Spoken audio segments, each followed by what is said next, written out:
Христовото воскресение од мртвите е срцевината на христијанската вера и самиот темел на кој се крепи целата градба на црквата. Ако Христос не воскреснал, како што вели апостолот Павле, тогаш нашата вера е напразна и залудна, а ние христијаните сме најмизерни од сите луѓе.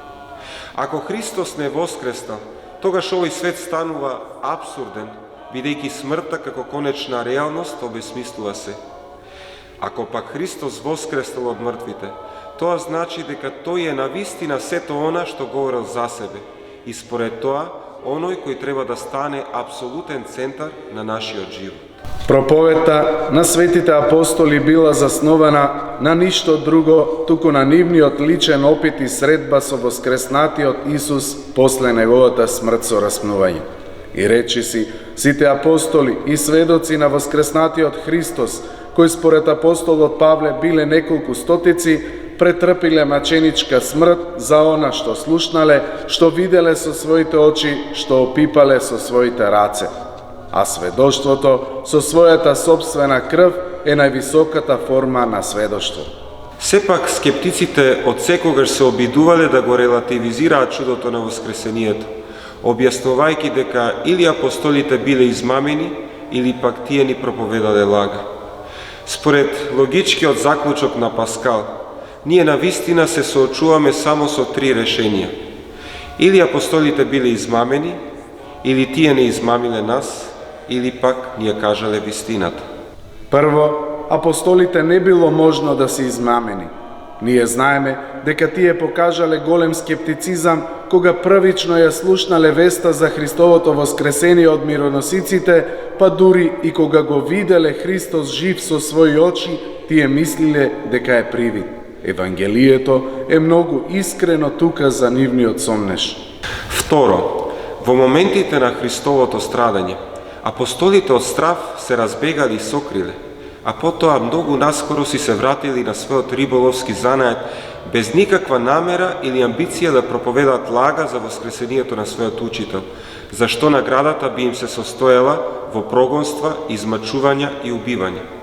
Тие биле прости и необразовани рибари, а не некакви политички или духовни визионери. Сето тоа се случува после настанот на Педесетница, кога Светиот Дух ќе ги оспособи за нивната мисионерска дејност. Па и Павле, еден од најобразованите луѓе во тоа време, од скептик и прогонувач на христијаните, ќе стане најголемиот проповедник на христијанството, имено после средбата со воскреснатиот Христос. Остануваме единствено со третата опција, дека очевидците ни ја кажале вистината. Една од најмокните потврди за воскресението е и чудото на Христовата црква, која постои до ден денес и за која Христос рекол дека ни вратите на пеколот нема да ја надвладеат. Без фактот на воскресението, невозможно е да се објасни распространувањето и подемот на христијанството, особено после првите 3 крвави векови на прогон со безбројните маченици. Во времето на Исус имало многу личности со месијански претензии. Сепак, поминале 2000 години од тогаш, се заборавиле тие имиња како и многу философски системи, исчезнале империи, пропаднаа светски теории.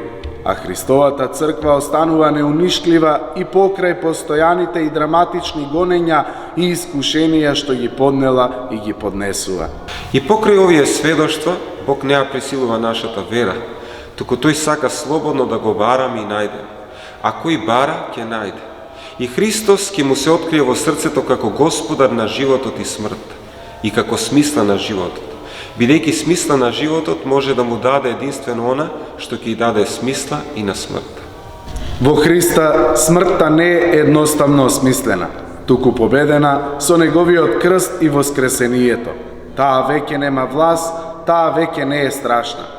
Тоа е таа радикална проповед на христијанството, која на човекот му носи вистинска радост. Христос воскресна.